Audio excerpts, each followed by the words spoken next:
So, dann würde ich sagen, erstmal für alle, die jetzt noch da sind, wir gehen ins Lagerfeuer über. Lagerfeuer sind im Grunde die kaputtesten und kranken Geschichten, die du im Internet finden kannst.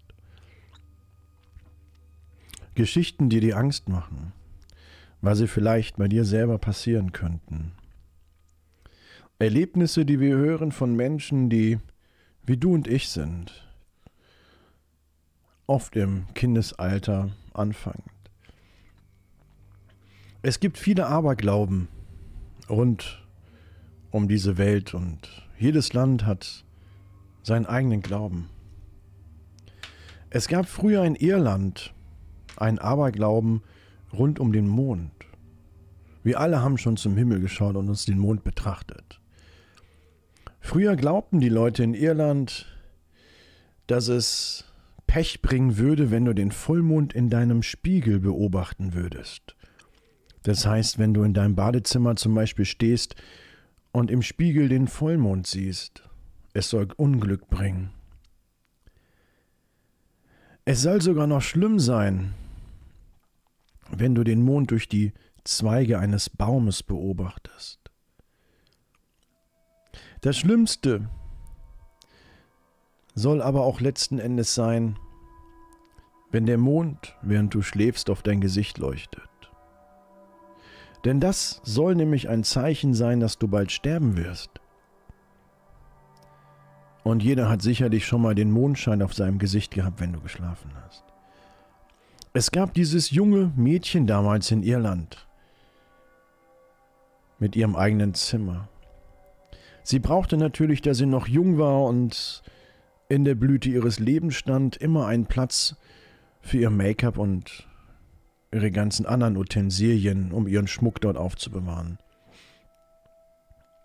Ihre Mutter hat damals ihr diesen kleinen Schrank mit dem Spiegel geschenkt. Über der Ablagefläche befand er sich, perfekt, um vor diesem Tisch zu sitzen, um sich zu schminken und hübsch zu machen. Die Mutter sagte aber dem Mädchen, dass es bitte nachts immer diese Laden schließen sollte, um den Spiegel abzudecken. Das Mädchen befolgte es fast immer und manchmal vergaß sie es. Eines Nachts, als das Mädchen ins Bett ging, vergaß sie mal wieder, wie des Öfteren diese Schranktüre, diese Klappen des Spiegels zu schließen. Sie wachte nachts auf, weil irgendetwas zu glänzen schien. Als sie sich umsah in ihrem Zimmer, sah sie, dass die Schränktürchen, die den Spiegel verdeckten, irgendwie offen standen, und sie konnte das Spiegelbild des Mondes dort drin sehen.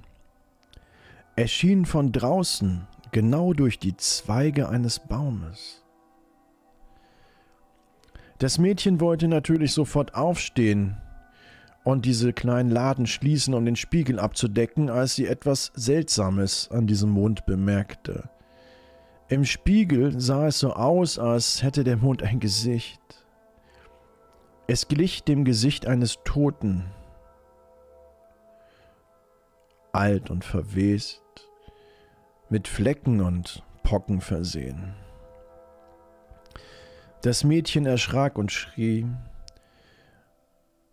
rannte in ihr Bett zurück, nachdem sie näher geschaut hatte, und versteckte sich unter der Decke. Als sie es später wagte, unter der Decke wieder hinauszuschauen, hatte sich der Mond irgendwie normalisiert, sie konnte wieder aufatmen, drehte sich um einzuschlafen.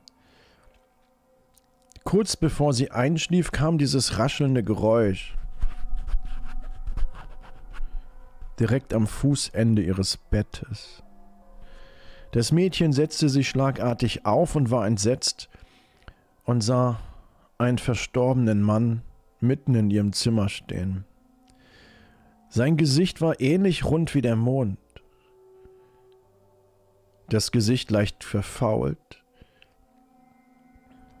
und krank. Der Verstorbene packte das Mädchen wollte es aus dem Bett zerren. Sie wehrte sich und trat, aber es half ihr nichts.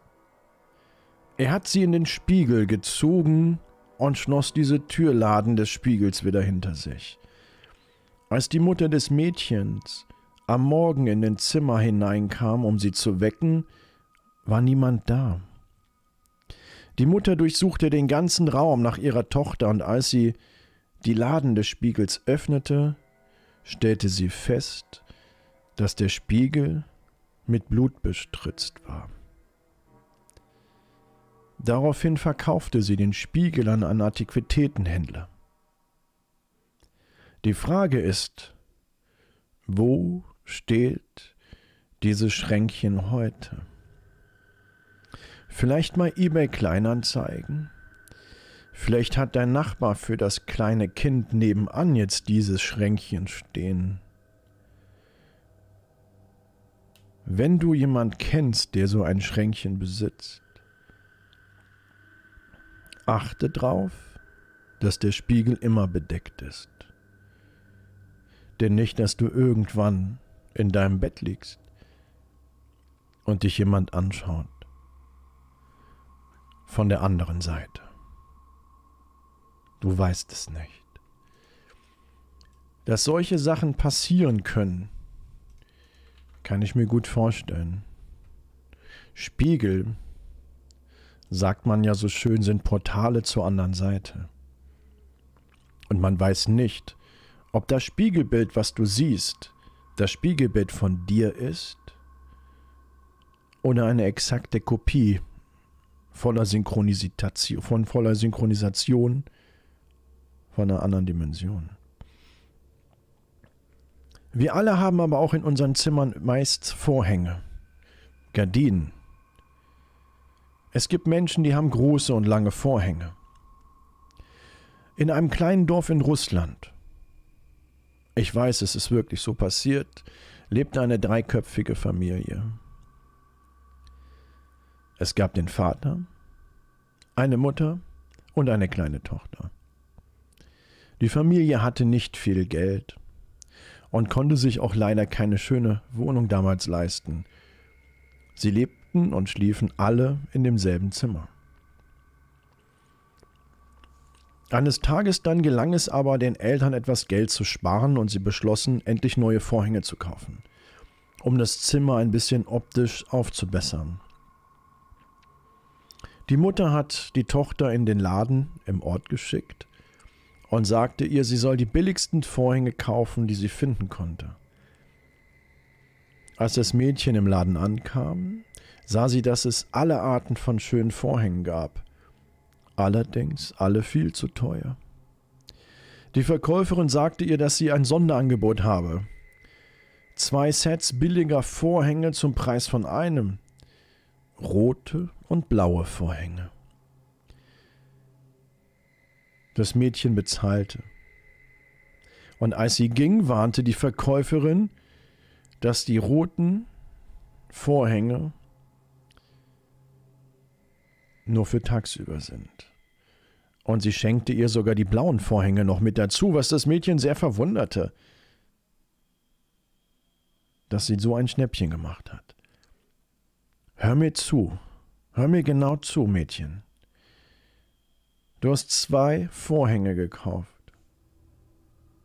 Hör mir zu. Genau zuhören. Die roten nimmst du nur tagsüber. Die blauen dürfen nur nachts aufgehängt werden. Als das Mädchen zu Hause ankam, war sie verwirrt und gab ihrer Mutter die falschen Anweisungen. Tagsüber hängte die Mutter die blauen Vorhänge auf, und wenn die Nacht hereinbrach, die roten. Es war Mitternacht. Und die Familie lag komplett im Bett und schlief fest. Plötzlich hörten sie etwas. Es kam aus den Vorhängen. Vater. Vater. Vater, wach auf. Der Vater wachte auf. Vater, wach auf. Vater, steh auf. Der Vater stand auf. Vater, zieh dich an. Der Vater hat sich angezogen. Vater, komm ans Fenster. Der Vater ging zum Fenster. Vater, Vater, steh auf den Stuhl. Der Vater stand auf, stellte sich auf den Stuhl, und die roten Vorhänge erwürgten ihn. Mutter, Mutter, wach auf, sagten die Vorhänge. Die Mutter wachte auf. Mutter, Mutter, steh auf. Die Mutter stand auf. Mutter, zieh dich an. Hey, die Mutter hat sich angezogen. Mutter, komm ans Fenster. Die Mutter ging zum Fenster. Mutter, stell dich auf den Stuhl. Die Mutter stand auf dem Stuhl, und die roten Vorhänge erwürgten sie. Kleines Mädchen, wach auf, sagten die Vorhänge. Das kleine Mädchen tat alles etwas langsamer, und als sie die Stimme hörte, drehte sie sich im Bett um und schlief wieder ein. Kleines Mädchen, steh auf. Das kleine Mädchen wachte auf und rieb sich die Augen. Kleines Mädchen, zieh dich an. Das kleine Mädchen stieg aus dem Bett und stellte sich hin. Kleines Mädchen, komm ans Fenster. Das kleine Mädchen hatte aber Mühe, sich anzuziehen. Kleines Mädchen, stell dich auf den Stuhl. Das kleine Mädchen ging langsam zum Fenster hinüber. Die roten Vorhänge streckten sich aus und erwürgten sie, versuchten es. Sie schaffte es. Das ist nicht passiert. Das Mädchen, geschockt, schnappte sich das Telefon, um die Polizei zu rufen. Sie sagte ihnen, sie sei ganz alleine in der Wohnung und ihre Eltern seien verschwunden. Als die Polizei eintraf, rissen sie die Vorhänge ab und entdeckten ein großes Loch in der Wand. Vorsichtig spähten sie in dieses Loch und fanden 3 Eimer. Der erste Eimer war voller Menschenblut, der zweite mit menschlicher Haut gefüllt und der dritte Eimer war ein Haufen Knochen. Auf dem Boden daneben lag die Leiche einer alten Frau. Sie hat sich zu Tode erstickt. Man sagt, dass die alte Frau leben wollte, dass sie die Erde nicht verlassen wollte und dass sie alles tat, um die Seelen der Menschen zu erhalten. Sie versuchte, mit ihren alten Vorhängen die Menschen zu sich zu holen, damit sie genug Haut hat, damit sie Knochen wieder bekommt und Blut. Und sie versuchte, sich neu zu erschaffen. Sie versuchte, ein Mensch zu werden. Man weiß bis heute nicht, wo diese Vorhänge abgeblieben sind. Man sagt, dass sie eine lange Reise hinter sich haben, dass viele Familien diese Vorhänge schon hatten. Nur keiner weiß, wo sie sind. Und das ist das Schlimme an der Sache. Es gibt Bilder. Jeder hat solche Bilder von sich zu Hause an irgendwelchen Wänden hängen, sei es von Ikea, sei es von Freunden, Verwandten, selbstgemalte. Es gibt aber auch das Bild eines alten Mannes. Es gibt die Bilder von Bragolin mit den weinenden Kindern. Die Geschichte besagt, wenn du ein Bild von den Bragolin-Kindern hast, wird irgendwann mal ein Feuer ausbrechen.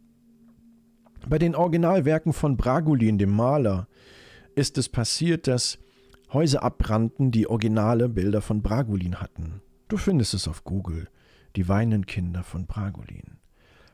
Die Bilder hatten keinen Schaden, aber die Häuser waren bis auf die Grundmauern abgerissen. Aber es gab dieses Bild und den kleinen Mann, Jake. Es war ein ganz normaler Tag. Jake saß im Wartezimmer mit seiner Mutter. Wartezimmer eines Arztes. Jakes Mutter versprach ihm, dass wenn er ruhig wieder mal im Wartezimmer sitzen würde, während sie mal wieder einen neuen Arzt aufsuchten, er danach 3 Schüsseln mit Eis kriegen würde von der Eisdiele. Aber trotz dieses Versprechens war Jake überhaupt nicht glücklich. Er hasste es zu warten und er mochte dieses verdammte Wartezimmer nicht. Vor allem dieses abtrünnig hässliche Gemälde an der anderen Wand. Dies gefiel Jake überhaupt nicht. Es war ein abgrundtief hässliches Porträt eines alten Mannes. Jake gefiel es nicht, wie der alte Mann ihn auf diesem Gemälde anstarrte in diesem Wartezimmer. In den Augen dieses Gemäldes lag etwas Komisches, Seltsames, ein schrecklicher Ausdruck, wie er es nannte. Es war beunruhigend, so beunruhigend, dass es ihm sogar ein Schauer über den Rücken jagte. Egal wie Jake sich hinsetzte, er hatte das Gefühl, dass die Augen dieses Mannes auf dem Porträt ihm durch den Raum verfolgen würden. Es war ein gruseliges Bild. Aber er wollte auch sich nicht eingestehen, dass er Angst hatte. Er stellte sich auf gegen dem, was seine Mutter sagte, und ging zu dem Gemälde hin und bemerkte plötzlich, dass irgendetwas seltsam ihm vorkam. Die Hände dieses Mannes auf dem Porträt waren irgendwie tot. Knochige Finger und spitze, lange Nägel. Die Mutter ging in der Zwischenzeit zum Arzt hinein und sagte: Jake, ich bin in 5 Minuten wieder da. Jake war alleine jetzt im Wartezimmer und musste 5 Minuten alleine bleiben. Er stand immer noch vor diesem Porträt. Als die Mutter aus der Arztpraxis zurückkam, war Jake nirgendwo zu finden. Sie erhaschte einen Blick auf einen alten Mann, der in dem Moment aus der Tür hinausrannte. Sie rief den Namen ihres Sohnes, aber er antwortete nicht und das Wartezimmer war leer. Dann bemerkte sie, als sie sich umdrehte, das Porträt, das an der Wand hing. Der Junge auf dem Bild kam ihr sehr, sehr, sehr bekannt vor. Egal, wo sie im Wartezimmer auch hinlief und hingang, der Blick verfolgte sie. Das Gemälde war ihr Sohn. Ihre Schreie waren bis auf die Straße zu hören. Man sagt sich, dass mehrmals im Jahr sich das Porträt ändert. Es sind manchmal alte Menschen auf diesem Bild zu sehen, manchmal junge, männlich, weiblich. Keiner weiß, wo dieses Bild jemals hergekommen ist. Es war irgendwann mal in dieser Arztpraxis. Man sagt aber auch, dass man immer aufpassen sollte, welche Bilder in Arztpraxen hängen. Vielleicht könnten sie dir zum Verhängnis eines Tages werden. Und das ist nicht gut. Viele Kinder in jungen Jahren, wenn sie noch klein sind, schwärmen davon, Ballerina zu werden. Es gab auch damals in Russland ein kleines junges Mädchen. Es liebte Ballett. Die Leichtigkeit des Tanzes, die Bewegung zur Musik. Sie liebte Ballett. Ihre Mutter hatte ihr zum Geburtstag eine neue schwarze Strumpfhose geschenkt. Das Mädchen zog die schwarze Strumpfhose an und ihre Mutter brachte sie zur Ballettstunde. Als die Mutter sie ein paar Stunden später abholte, schien das Mädchen verdammte Schmerzen zu haben. Mama, Mama, meine Beine tun weh. Ihre Mutter sagte, sie soll bitte warten, bis sie nach Hause kommen, bevor sie die schwarze Strumpfhose auszog. Als sie nach Hause fuhren, beschwerte sich das Mädchen im Auto erneut. Mama, meine Beine. Warte, bis wir nach Hause kommen, sagte ihre Mutter. Dann ziehen wir dir die Strumpfhose aus und schauen, was da weh tut. Als sie sich ihrem Haus näherten, fing das Mädchen erneut an zu weinen. Mama, meine Beine. Warte, bis wir zu Hause sind. Wir sind in 1 Minute da. Als sie zu Hause ankamen, fing das Mädchen sofort an, ihre schwarze Strumpfhose auszuziehen. Anstelle von den Beinen war nur noch Knochen zu sehen. Was man später herausstellte, war, dass diese Strumpfhose mit Chemikalien versehen war, wo die Tochter mit der Haut hochallergisch reagierte. Diese toxische Reaktion der Stoffe, die in der Strumpfhose drin gewesen sind, löste die Hautschichten auf, verätzte diese, sodass das Mädchen ihre Beine verlor. Eine echte Geschichte, die sich wirklich leider so zugetragen haben könnte. Und das finde ich das Schlimme an dieser Geschichte, dass es wirklich Menschen gibt, die Sachen nicht vertragen. Es gab damals aber auch noch ein anderes Mädchen bei ihr in der Nachbarschaft. Es gab ein Mädchen, wo immer wieder die Eltern sich stritten. Als sie nach Hause kam, haben die Eltern sich wieder stark gestritten. Oft ist sie nach oben in ihr Zimmer gerannt und hat die Tür zugeschlagen.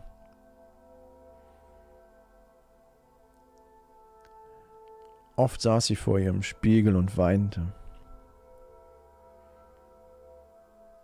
Bitterlich, während sie die Schreie der Eltern im Wohnzimmer hörte. Sie schaute sich im Spiegel an und wünschte sich, dass das aufhört. Es ging tagelang so. Irgendwann saß sie abends alleine. Es war ungefähr kurz vor 11 nachts. Ein Abend wie dieser. Auf ihrem Bett und ging ins Badezimmer. Kurz vorher hat sie sich noch im Internet ein paar Sachen angeschaut, auf ihren Lieblingswebseiten.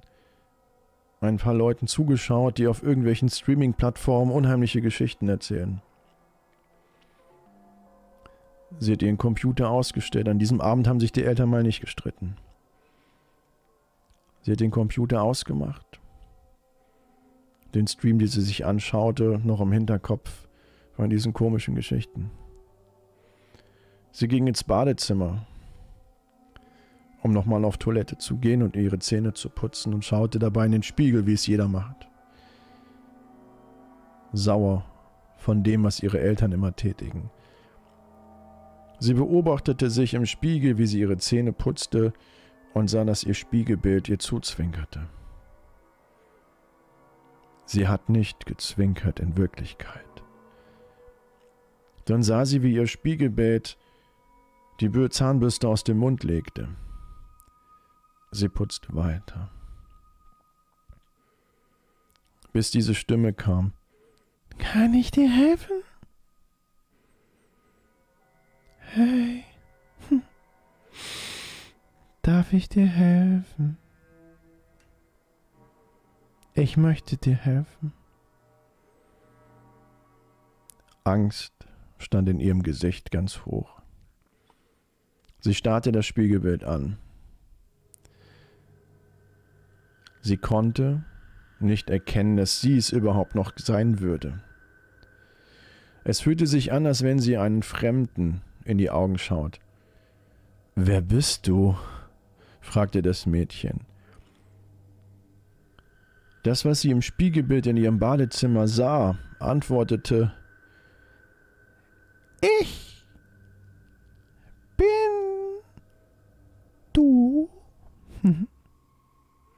Nein, du bist nicht ich.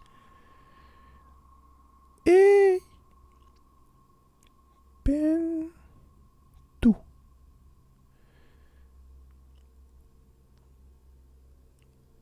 Ruhe und Stille kehrte ein. Das Mädchen nahm ihre Hand und führte es langsam zum Spiegelbild, bis sie bemerkte, dass ihre Hand nicht den Spiegel berührte, sondern Finger.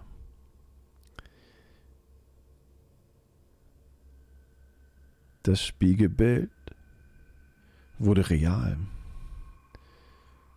Hau ab, lass mich in Ruhe. Die Hand griff ihr Handgelenk und zog sie in den Spiegel.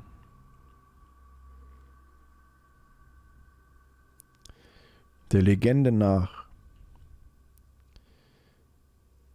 soll es meist am Abend, kurz bevor wir ins Bett gehen und im Badezimmer sind, es irgendwo ein Spiegelbild geben, was dir zuzwinkern möchte. Wenn das passiert, reagiere niemals auf dein Spiegelbild. Wenn du nachher den Stream beendest, ins Bad gehst, dir die Zähne putzt, schau nicht in diesen Spiegel. Denn ich weiß nicht, wie dein Abend endet. Das war Lagerfeuer. Ich danke für den wundervollen Tag. Danke für alle, die dabei gewesen sind. Ich danke auch noch Join Loco für den 4. Monat. Ich danke auch noch Delina für die 100 Bits. Mein lieber Marc, mein lieber Motz, ich wünsche euch einen guten Rutsch. Ich wünsche euch auch einen wundervollen guten Rutsch ins neue Jahr, ihr Lieben. Ich hoffe, ihr schlaft gut. Ich danke für die Bits, für die Donations, für die Subs heute und an meine Moderation. Ich wünsche euch einen wundervollen guten Rutsch. Morgen ist Silvester. Wir sehen es dann erst am Montag, weil ich brauche nach Silvester 2 Tage. Ich bedanke mich für alle, die dabei gewesen sind. Wir sehen uns dann nach Silvester wieder. Schlaft gut und haltet euch vor eurem Spiegel fern. Ich möchte nicht, dass euer Spiegel zu euch sagt, komm zu mir. Das möchte ich nicht. In dem Sinne, schlaf gut, ihr Lieben. Dicken Kuss geht raus. Bis morgen. Ciao.